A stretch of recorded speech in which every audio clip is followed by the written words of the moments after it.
Hey everyone, welcome back to Corporate Decoder. Today we are diving into a report from Range Resources Corporation, ticker symbol RRC. Get ready to decode some serious numbers because this report might just leave you feeling a little bit gassy and not the good kind. In this video, we're breaking down Range Resources' latest filing, looking at everything from director elections to executive pay and their choice of accounting firm. But don't worry, we'll make it easy to understand. We'll find out what these details tell us about where Range Resources is headed. Before we jump in, if you like getting clear insights from these kinds of reports, please subscribe. We also have a Discord community linked in the description below. Come join the conversation. First off, this is a Form 8K filing which companies use to report significant events to the Securities and Exchange Commission, or SEC. The main event here is the company's annual meeting of stockholders, which happened on May 14, 2025. Think of it like a company town hall where shareholders get to vote on important stuff. One of the first things they needed was a quorum, which means enough stockholders were present or represented to make the meeting valid. In this case, they had over 226 million shares represented, which was more than enough. The first order of business was electing the board of directors. Stockholders voted on 7 nominees, and all of them were elected for a 1-year term. The document breaks down the votes for each person. Let's zoom in on a few of these. Brenda Klein got over 25 million votes for, but also had almost 2 million votes against her. Reginald Spiller had about 4.3 million votes against him. This is important because it can show potential issues or concerns among investors about the performance and company direction. It can also have bigger consequences, such as the board getting replaced. The higher the against votes, the more concerns there are. Dennis Degner, on the other hand, had only 140,568 votes against. Next up was a vote on executive compensation, also known as say on pay. This is a non-binding vote, meaning the company doesn't have to change anything based on the outcome, but it's a good way for stockholders to voice their opinion on how much the top executives are getting paid. The stockholders mostly approved the compensation with over 205 million votes in favor and only about 1.9 million against.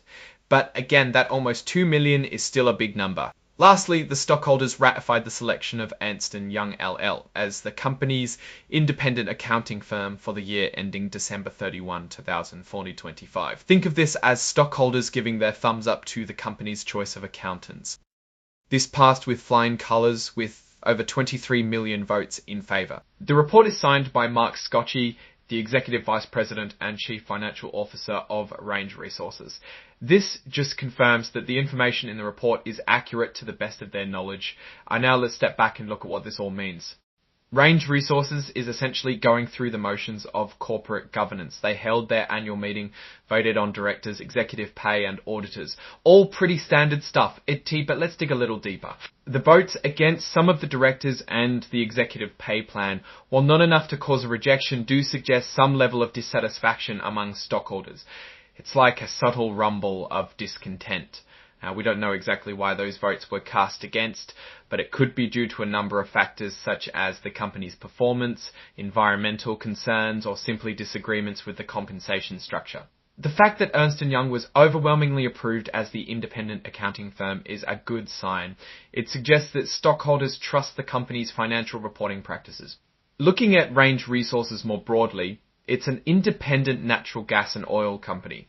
They're in a sector that's constantly under scrutiny, both from an environmental and economic perspective, so they need to be on their toes to navigate these challenges. One of the biggest risks for Range Resources is the volatility of natural gas and oil prices. When prices are high, they make a lot of money, but when prices drop, their profits take a hit. The company also faces regulatory and environmental challenges. There are always new rules and regulations coming out that could impact their operations. And of course, there's the ever-present concern about the environmental impact of fracking and other drilling activities. Despite these challenges, Range Resources has a number of opportunities. They could expand their operations into new areas, invest in new technologies to improve efficiency, or focus on developing more environmentally friendly practices. So, where does this leave Range Resources? Well, they're in a tough but potentially rewarding industry. They need to be smart about managing their costs, staying on top of regulations, and adapting to changing market conditions. The stockholders' votes at the annual meeting suggest that there's a degree of confidence in the company's leadership and direction, but also some areas where improvements could be made. It's like a report card with a mix of good grades and areas for improvement. The executive pay is a bit high, so it's not a company for the faint of heart or socially conscious investors, you have been warned. Alright, that's our breakdown of Range Resources' latest filing. What do you think about these numbers and what they say about the company's future?